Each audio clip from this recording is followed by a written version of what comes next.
It's about this week for us. We're playing someone that we're highly familiar with. They're also highly familiar with us. It'll be a third time that these two teams have come together. We'll do it in their venue. And so there's a lot of work ahead of us in preparation for performance. I don't find comfort in the familiarity. If anything, it just provides depth to the strategic waters, if you will. And so we're proceeding with that understanding. For us, it's important that we take the lessons learned from the last month. Unfortunately, you probably learn more when there's failure, and obviously we've experienced some of that. Some of it not jaw-dropping things or earth-shattering things, more confirmation of things that we believe in or things that we engineer victory by. We suffered the consequences of not winning the turnover to battle in recent weeks, and that's been very evident. We've also suffered the consequences of not performing to our standards in the red zone, offensively and defensively. And oftentimes your ability to win possession downs within those situations define you, that 4-point swing. During that four-game stretch, we weren't strong enough defensively in that area, and we certainly weren't strong enough offensively in that area. Although on Saturday night, I thought we did make some hay in that regards on defense. Our ability to keep Cincinnati, Joe Burrow, and company out of the end zone was a major component of us staying in that football game and having a chance to win.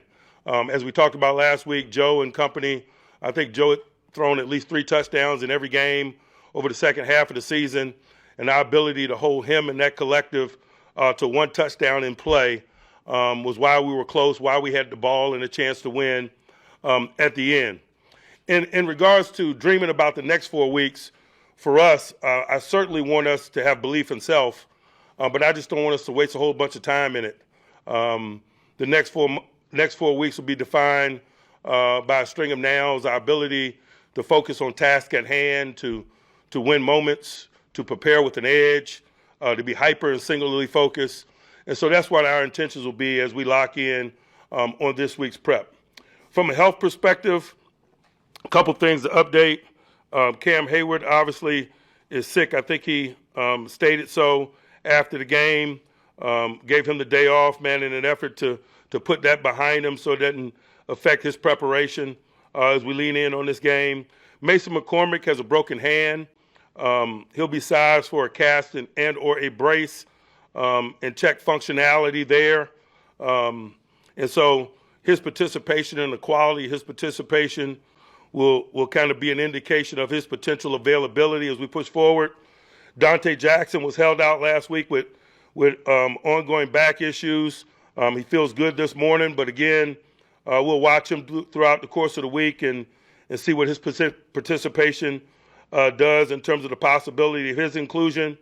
And then there's some other bumps and bruises associated with play that may affect some people at the early portions of the week, but I don't think will be a major factor when it comes to dividing the labor up and determining who plays and who doesn't at the latter part of the week. Now on to Baltimore. I'll start with their defense. Like we talked about last time we came together, I've seen a tremendous sea change in some of the things that they're doing over the second half of the year. It looks very familiar. We talked about Dean Pease, man, and his inclusion in their efforts and how it has impacted their efforts, and it's very evident, to be quite honest with you. They remain aggressive schematically, but they do so while being prudent. They're using a lot of bogus pressure, and that's a signature of Dean Pease football. They'll show the semblance of pressure, but still distribute 7 in coverage, and that minimizes some one-on-one matchups on the back end. And in the ball game here in Pittsburgh, obviously he had a pick 6 that broke the game open in Baltimore, but he did similar things against the Cincinnati Bengals, had late turnovers in both of those games that allowed him to win both of those games in a shootout-like fashion. Kyle Hamilton, man, since they moved him back to safety, has been really solid, doing a nice job keeping a lid on it. Is good down in and around the line of scrimmage as well, a good blitzer, a good run game tackler. He's got a really good skill set. And then obviously Roquan is the defensive quarterback. They've played a lot of linebackers over the second half of the season in terms of his partner, but he has been a consistent guy. He's in every package of defense. He's their green dot. He's a high-volume tackler. He's good versus the run. He's good versus the pass. He's good at mirroring the quarterback. They're doing similar things with Kyle Hamilton in the secondary in terms of some of their man-to-man things, allowing him to mirror the quarterback also in longer yardage stances. I think all of that has created an opportunity where they're keeping a lid on it. They're making the quarterbacks process more. It's giving their rushing opportunity to be significant. 5'3" and 99, both guys have been really significant in terms of their ability to get after the quarterback. 92 as well on the interior. They're playing more behind a four-man rush, got a mode of operation there.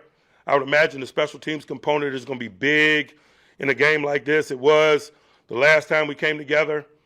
We had a ball on the ground, I think, very early in the game.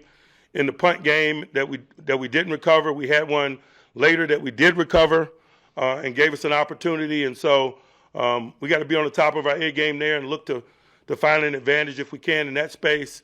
Got a lot of respect for the environment. Going to Baltimore, particularly in playoff football, is something to be respected, man. I expect it to be a hostile environment. I welcome that, to be quite honest with you. It's important that we smile in the face of that as a collective. It's just simply a tax to pay for not winning the division, and we pay that.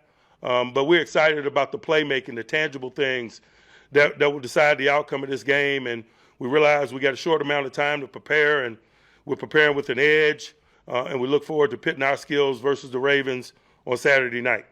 I'll pause and open it up for questions. Mike, where was Henry having success last game? Where did he hurt you? And how difficult is focusing on him when you have a guy like Abe behind him? You know, he functions in the way that he does most times.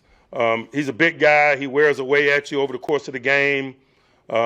He's capable of